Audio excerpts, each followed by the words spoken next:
Good afternoon. Today is Sunday, the 4th of January, 2020, 3:46 p.m. Again, I was trying to do a study about the old trolleys, or trams, as they call them in Europe. And of course, that's not what happened. I got sidetracked. This is historicdetroit.org. Belle Aquarium, old photos. It looks like a pump house with an office. Under construction, the new section. The actual aquarium is going to be in this building. And I guess that's inside the dome.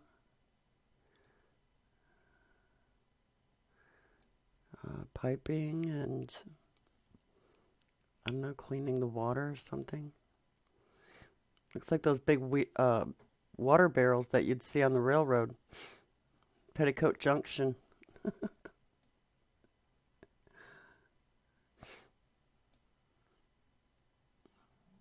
Boy, some fancy gearage.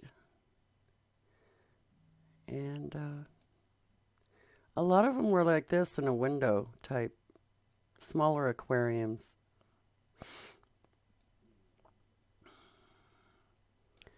And the only thing I could think of for this is they're feeding them. These are containers of food. And this is their kitchen.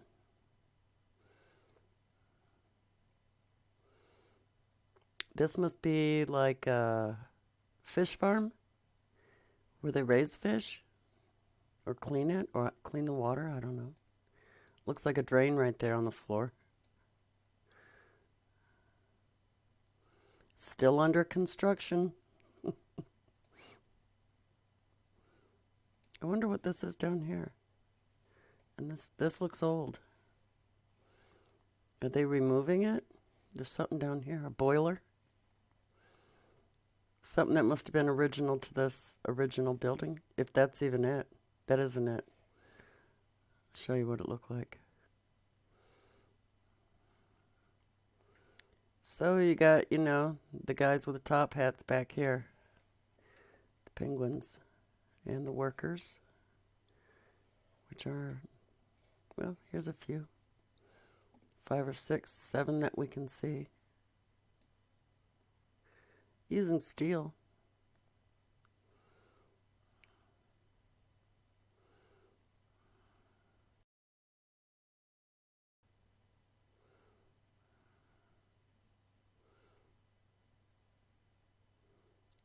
I would say they're raising them here. Fish.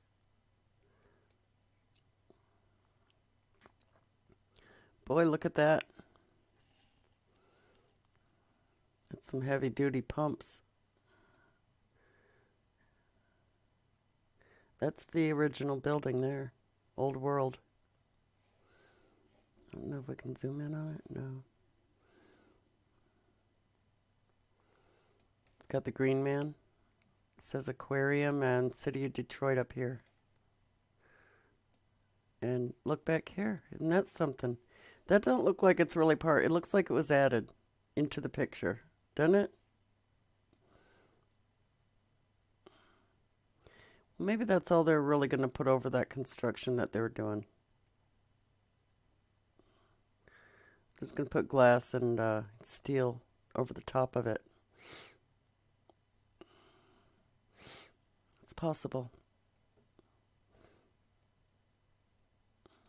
And that's it. Old World. And then, what? This crappy duckboard? Come on now. What's wrong with this picture? This is definitely older. Redesignated. I think this is underground. It must be.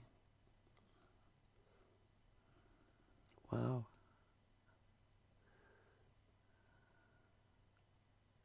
Must be the grand opening. Or some event. Yeah, this guy's got a top hat. Short one, though. I guess they're becoming more modest.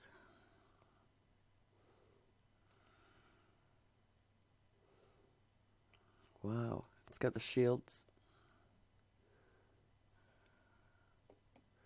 Coal burning furnaces. That's what we saw up there where they were building it.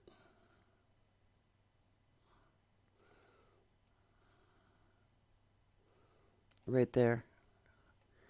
They're old. See the old smokestack? So this thing was something else. This is new. And Detroit has many, many gems. Oh, I wish I could go there and explore. So this is the new facility with the old smokestack that's old. It looks like it's underground to me. Turtles. Why are they wearing conductor hats? It's pretty weird. And there it is years later, huh? All overgrown.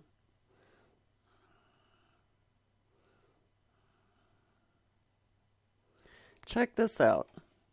The Belle Isle employees host a giant turtle out of its tank. This is likely Big Pete, which was sold during the Depression for meat because the aquarium could no longer afford to take care of him. I mean, how much does he eat? And it wasn't theirs to sell. It belonged to the people. That's what I'm saying. All of our national treasures are being destroyed, sold off. Like our trolley. This looks like an old pneumatic, railway system that was removed and made into this.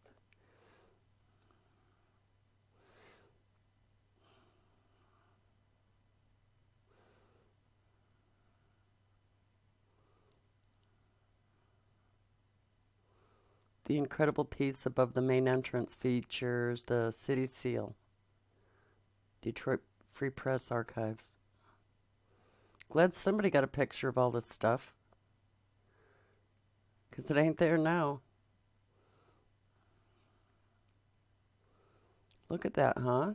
Look at that thing. Really looks old world. And so the attendance is struggling in 1970s as Detroit's population shrank. It's really too bad.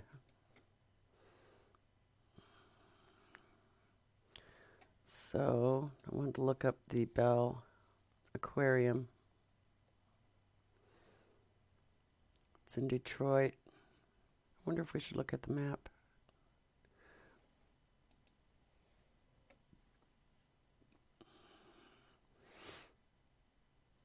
These two masons here, the architect of Detroit, the Franklin Institute awarded him the Franklin P. Brown Medal posthumously.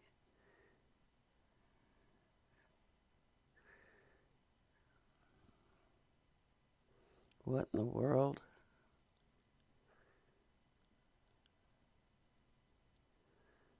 I wonder if these two had anything to do with the temple in Detroit. We'll have to look them guys up. Wow, look at that. I guess it is still open.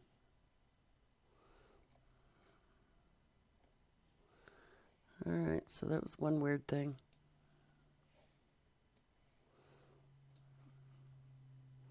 Honoring the war dead. You know, the daughters of the civil Confederate states of the Civil War, something like that. Well, they were the ones that were providing these headstones for the Confederate dead. Well, their cemeteries are all over the North, where you won't see any Union cemeteries listed, like on the map here. It was at Fort McDermott in Alabama.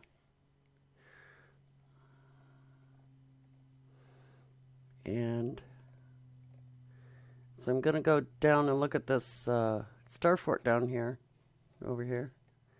And I see this. I saw one yesterday in my travels too, but it was up north like in Ohio. This is it. Looks kind of new, doesn't it? That one's 2018. There's another one it's got Jefferson Davis on it. He looks like Abraham Lincoln, don't he? Now, there's a rumor that they're both the same people, living at the same time, one in the South as president and one in the North. They could have been brothers. Who knows? I would believe anything at this point. It's just too weird. This one here, Confederate States of America, Father Abram Joseph Ryan. This must have been earlier. Who knows? Probably doesn't say anything. Memorial Park. Anyway, I do know that not only the U.S. government, in fact, I don't think they really give a damn about the Confederate monuments. In fact, here it was saying the ones that died in prisons and military hospitals in the North, there were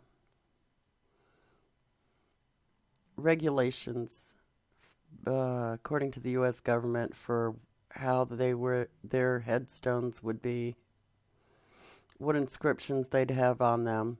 They had a Confederate cross of honor and a small circle on the front face of the stone above the standard inscription of the soldier's name, rank, company, and regiment. And also they were to be pointed and not rounded like the Union headstones. And this was in 1929. Authorization was extended to graves in private cemeteries. Okay, I got sidetracked. Daughters of the Confederacy. The Daughters of the Confederacy is an American hereditary association of Southern women, established in 1894. So this is like years after the war, in Nashville, Tennessee. The stated purposes of the organization includes the commemoration of Confederate soldiers and the funding and erection of memorials of these men. So yeah, they do a lot to preserve their memory. But I'm kind of wondering why so late after the war. And they're asking for help because they're not sure how to verify names, dates, places. They don't have records. So it just adds another question to the mix, right? There's several different organizations, but you got to wonder, who's financing all this? Which leads me to this guy, Andrew Carnegie. What brought me to this guy was the libraries that bear his name. They call them Carnegie libraries. Like, he endowed the money to have them built, supposedly. Repurposed, in my opinion, again. But they're just attributing it to this guy.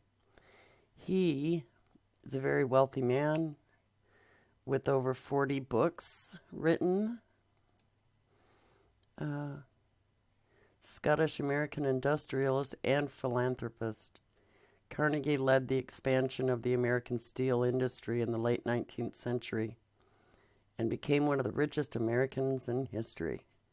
He became a leading philanthropist in the United States and in the British Empire.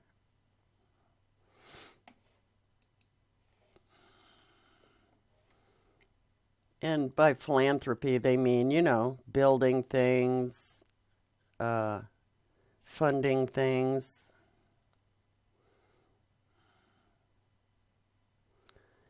So what does it say about him? He became a leading philanthropist. During the last 18 years of his life, he gave away $350 million, conservatively $65 billion in 2019 dollars, based on the percentage of GDP to charities, foundations, and universities. Almost 90% of his fortune. In 1889, article proclaiming the gospel of wealth called on the rich to use their wealth to improve society and stimulated a wave of philanthropy. Boy, can you imagine if they did that now? Like, let the river flow. Carnegie was born in Dunfermline, Scotland. Immigrated to the United States with his parents in 1848 at the age of 12. Carnegie started work as a telegrapher, and what's a telegrapher? Is an operator who uses a telegraph. So he was around, 1848, when they had wireless. By the 1860s, he had investments in railroads. And the railroads got, tons of land from the government to build these things. So he's accumulated his further wealth as a bond salesman, raising money for American enterprise in Europe. Yeah, they still do that today. He built Pittsburgh's Carnegie Steel Company, which he sold to J.P. Morgan in 1901 for $300 billion. Or is that million? No, that's billion. It became the U.S. Steel Corporation after selling Carnegie Steel. He surpassed John D. Rockefeller as the richest American for the next several years.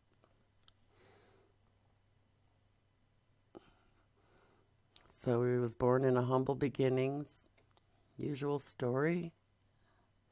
There's with his brother. Young man. Look at that top hat dude. Steel Empire. Is this one of those things they put hot, molten? Yeah.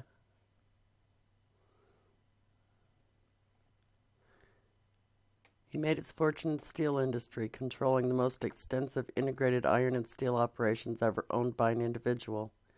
One of his two great innovations was in the cheap and efficient mass production of steel by adopting and adapting the Bessemer process. It was the first inexpensive industrial process for mass production of steel from molten pig iron before the development of the open hearth furnace. The key principle is removal of impurities from iron by oxidation with air being blown through the molten iron. We'll have to check that one out. Which allowed the high carbon content of pig iron to be burnt away in a controlled and rapid way during steel production. Steel prices dropped as a result, and Bessemer steel was rapidly adopted for rails. However, how convenient. He's all into railroad, too, so he just buys out the steel industry, right? It was not suitable for buildings and bridges. The second one is in his vertical integration of all suppliers of raw materials. So, he must have had a flair for organizing things and corporations, because that's what the railroads were. They were like the first corporations that became persons, like I think it was in 1860 something. He combined his assets with those of his associates in 92 with the launching of Carnegie Steel. By 1889, the U.S. output of steel exceeded that of the U.K., and Carnegie owned a large part of it. Carnegie's empire grew to include J. Edgar Thomson Steel Works in Braddock, named for John Edgar Thomson, Carnegie's former boss and president of the Pennsylvania Railroad. See? Pittsburgh Bessemer Steel Works, the Lucy Furnaces, the Union Iron Mills, the Union Mill, Keystone Bridge Works, the Hartman Steel Works. None of these are underlined. They don't have pages on those. And the Scotia Ore Mines. Carnegie, through Keystone, supplied the steel for and owned shares in the landmark Eads Bridge project across the Mississippi River at St. Louis, Missouri. Wow. That's pretty amazing. He owned the shares and supplied the steel. Completed it in 1874. This project was an important proof of concept for steel technology, which marked the opening of a new steel market. When he was 66 and considering retirement, he reformed his enterprises into conventional joint stock corporations. 1901.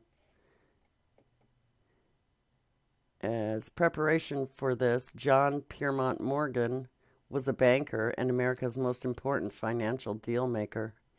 He had observed how efficiently Carnegie produced profits. He envisioned an integrated steel industry that would cut costs, lower prices to consumers, produce in greater quantities, and raise wages to workers. To this end, he needed to buy out Carnegie and several other major producers and integrate them into one company, the Beast, thereby eliminating duplication and waste. He concluded negotiations on March 2, 1901, and formed the United States Steel Corporation. It was the first corporation in the world with a market capitalization over $1 billion. The buyout, secretly negotiated by Charles Schwab, was the largest such industrial takeover in the United States history to date. The holdings were incorporated in the United States Steel Corporation, a trust organized by Morgan and Carnegie, retired from business. His steel enterprises were bought out for $300 billion. $300 billion. Carnegie's share of this amounted to $225.64 million, which would be like $6 billion today, which was paid to Carnegie in the form of 5% 50-year gold bonds. The letter agreeing to sell his share was signed February 26, 1901. On March 2nd, the circular formally filing the organization and capitalization of the U.S. gross domestic product at the time of the United States Steel Corporation actually completed the contract. The bonds were to be delivered within 2 weeks to the Hudson Trust Company of Hoboken, New Jersey, in trust to Robert A. Franks, Carnegie's business secretary.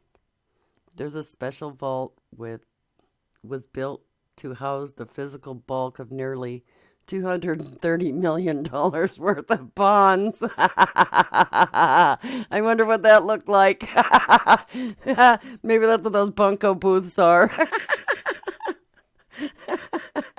You put all your stupid bonds in there, all your paper, huh?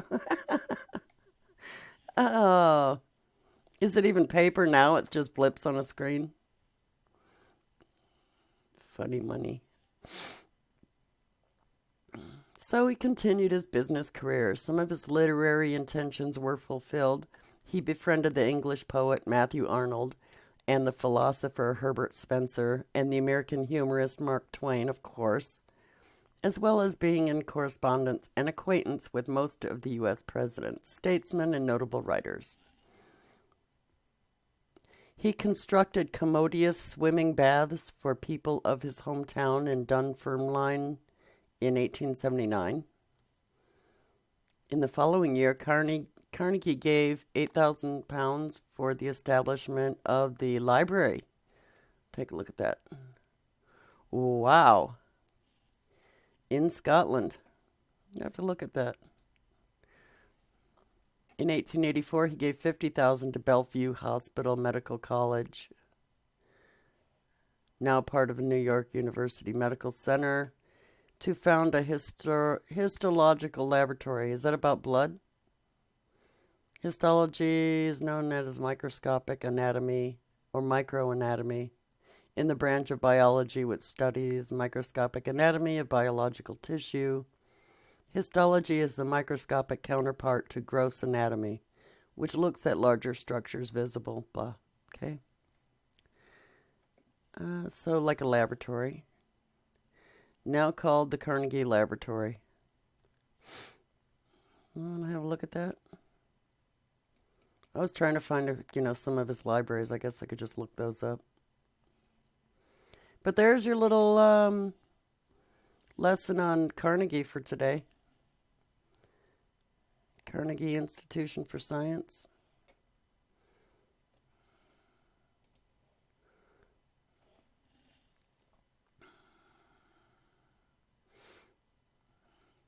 Looks like some old pictures. Look at that one. Under construction. Or is it?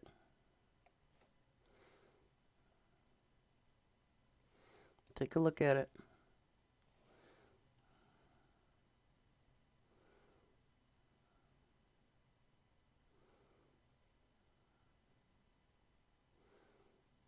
So this is it today.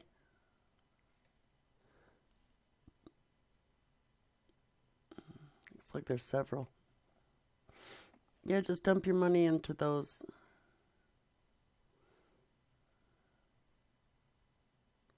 Look at the size of that thing.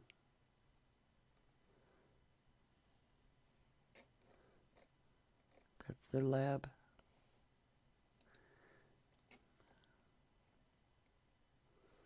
This looks truncated. Museum of the City of New York. Can we look at that?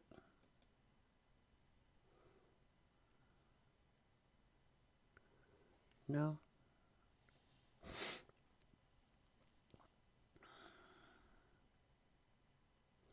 Yeah, it looks like it's sunk. All right, guys, I don't want to waste all your time. That was the first Carnegie Library in Scotland. I think they said 1879. Let's see. 1881. Pretty nice. They don't have much on it. I'll look up some more stuff. I will definitely get back to that trolley tram soon. Have a good night.